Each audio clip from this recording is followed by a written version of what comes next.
Good afternoon, and welcome to a very special Facebook Live featuring two of the most inspiring members of the Florida Bar, Laura Davis Smith and Alicia Roy. Laura is a board certified marital and family lawyer at Davis, Smith and Jean in Coral Gables. She is the immediate past president of the South Florida chapter of the American Academy of Matrimonial Lawyers, and she is known as one of the most compassionate and down to earth mentors in the family law section.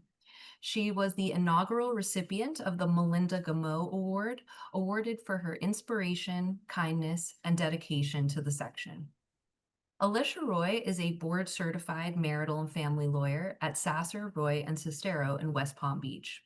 Alicia is a fellow of the American Academy of Matrimonial Lawyers, the International Academy of Family Lawyers, and certified by the National Board of Trial Lawyers. She formerly chaired the Board Legal Specialization and Education, the group governing board certification for all areas in Florida, and is a former chair of the Florida Family Law Section. She is a role model of leadership and has been awarded the 2022 Visionary Award, the 2019 Trailblazer Award by the section. Both are proud mothers, and we are so delighted to have you here today.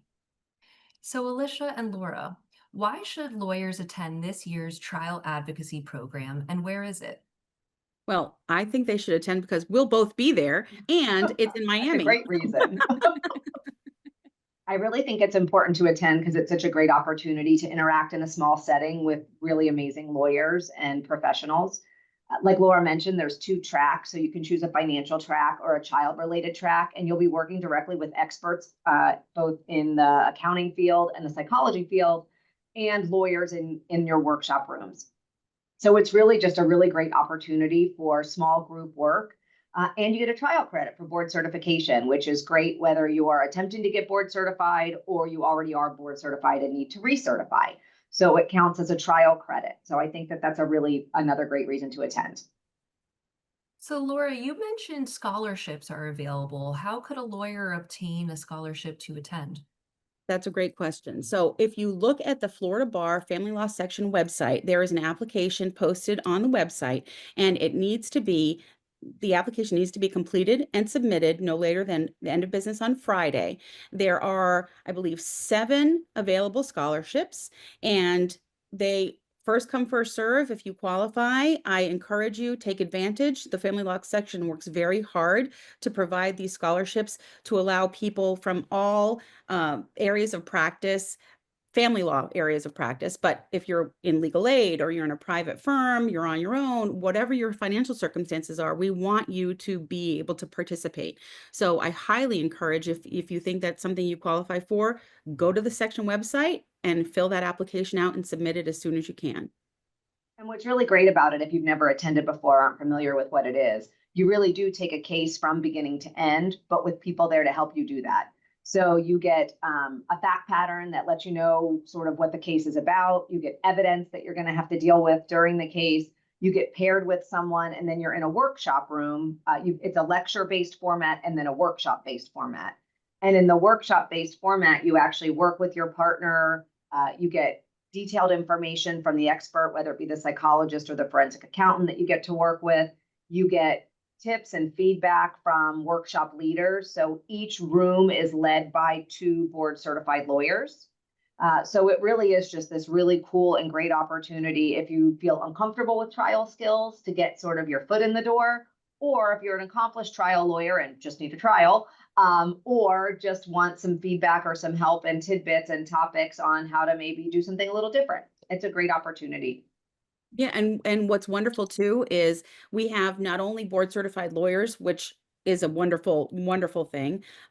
As you mentioned, both Alicia and I are board certified. We very much encourage board certification, and we encourage young lawyers, lawyers who have not thought about board certification before, really come find out what it's about. But you get to do a direct across of your witness. You get to then have an expert help you guide testimony of a witness, eliciting cross and direct. And then you also have feedback of judiciary who are also there, and maybe a workshop leader for you, as well as the lawyers who are in, the trenches every day. So it's really very fulfilling full of educational opportunity, networking, and it's a really meaningful experience.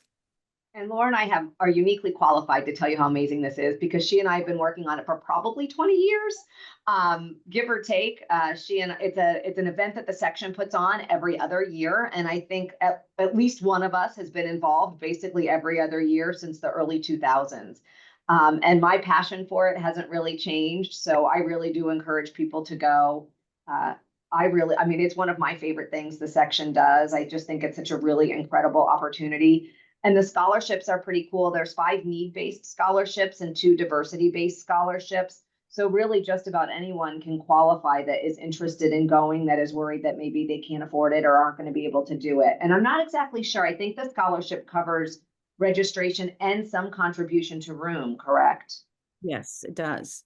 So, and the fact that it's in Miami this year, it's easy to get to. Even if you are in Orlando, hop on the Bright Line. And Miami in July, Well, who that's a good idea. I there? should take the Bright Line. That's smart, Laura. I mean, we try. See, we can give good tips on anything, not just trial ad skills. Well, you both have mentioned that board certification has been a huge part of your careers. So, what advice do you have for lawyers out there who are thinking about becoming board certified? Just try, go for it. Just, if you need trials, if you are looking at it and you wanted to do it and you're short on trials, reach out to somebody who's board certified. Hey, can I second seat? Can I help you? Take a pro bono case. There's so much pro bono need, right? There's so many cases available. Take that, try these cases. Reach out to Alicia, reach out to me, reach out to anybody who's board certified and ask what would you like tips on. We're happy to share. As Alicia mentioned, she was chair of the BLSE, and so I sit on that committee right now as a board member. And board certification is very close to our hearts. It certainly was instrumental in both of us getting to be where we are as far as leadership in the Academy of Matrimonial Lawyers, because we wouldn't be able to do that if we weren't board certified. And studying for the board certification exam is incredibly fulfilling. Not going to lie, it's not an easy test. It's not supposed to be, because it's supposed to test you for, your skill and put you in that upper the upper, not echelon, but to really show judges and clients that you know what you're talking about. So it's challenging, but don't let that intimidate you. Try. And if you're interested in doing it, I always recommend going to the Florida Bar's board certification website because you can pull up what the requirements are for board certification. Depending upon the time of the year, you can actually download the application. And I think that's a really good place to start. So if you pull up the application, see what the requirements are and start filling it out. Technically it gets filled out online, but even now, because you have to recertify every 5 years, I print out the sheets that are required for the trial requirements and the substantial involvement requirements, and I fill those out as cases close. So it helps me when it comes time to recertify to not have to sort of recreate all those things. But you need 7 trials if you're going to apply for certification. This course counts as one of those. And a trial counts as long hearings as well. It doesn't just have to be an all-day trial. And then you have to have 18 other substantial involvements for a total of 25 cases. And so that substantial involvement is a case where you do more than just somebody comes in and asks you to write a settlement agreement for them. So you have to actually be doing things, doing mandatory disclosure, doing some discovery, maybe taking a deposition or two, or you maybe had an evidentiary hearing that was short. But that's really what we're looking for. We're looking for people that are active and involved in the practice, that are really getting down and dirty into the cases. And then you apply. And yes, there's a peer review process, and there is the test. And the test really is the thing that weeds people out. And so expect it to be difficult, but that's okay. And then, you'll get to hold yourself out as a specialist in the field of marital and family law, and then apply to the academy to be in. And then you can hang out with Laura and I there. And there are people who don't pass the first time, and there's no shame in that, because it is a difficult exam. You have to be able to commit, I would say, 100 to 150 hours of studying time. That seems to be the ballpark where people are successful.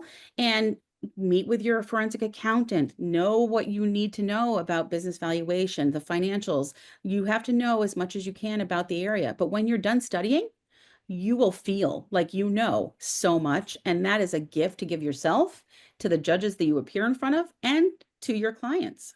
And I think that's the beauty about this trial ad course is that if you happen to have a practice where you don't deal with a lot of business valuation issues, or maybe that you don't even know what that means, which is okay, this is a great opportunity to like touch your toe into those topics without it mattering because you're not really representing an actual human.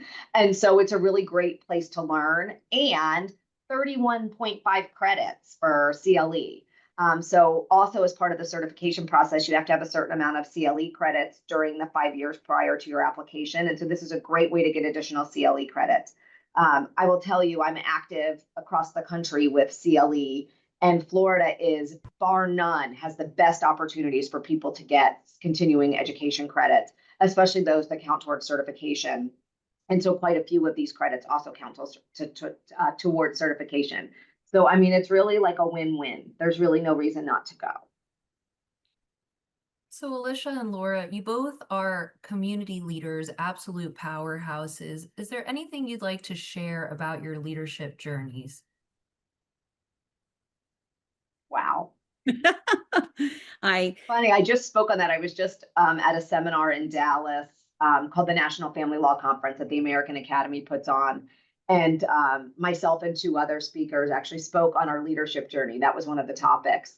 And I would tell you the family law section is probably where my leadership journey really started. And so it's funny, I tell Evan Marks this all the time. Evan Marks was chair of the family law section and gave me an opportunity to serve on a committee about equal time sharing.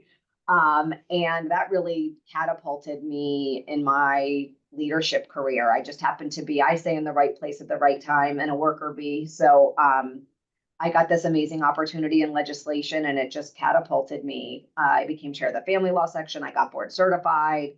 I got into the academy. I became president of the academy. I had been, just really fortunate to be surrounded by amazing people that helped me be successful. And then I got to bring some other people up with me. That was great.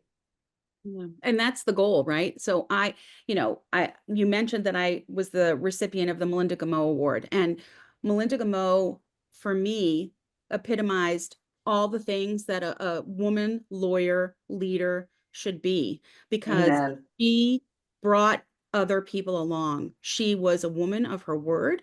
You could count on what she said. She knew what she was doing, and she encouraged others like Alicia and me to be the best we could be. And if it were not for people like Melinda Gameau, like Alicia, like Scott Rubin, like George Cicero, like so many people in the family law section, I wouldn't be here today. Been very, very lucky, and I would encourage people to take advantage of opportunities. I tell young lawyers, do the thing that scares you. Do the thing that scares you, and you'll see how much it will change you for the better. And be there for other people, right? Be of service to other people, because you get so much from that. It's almost a selfish thing for yourself, right? People don't realize that.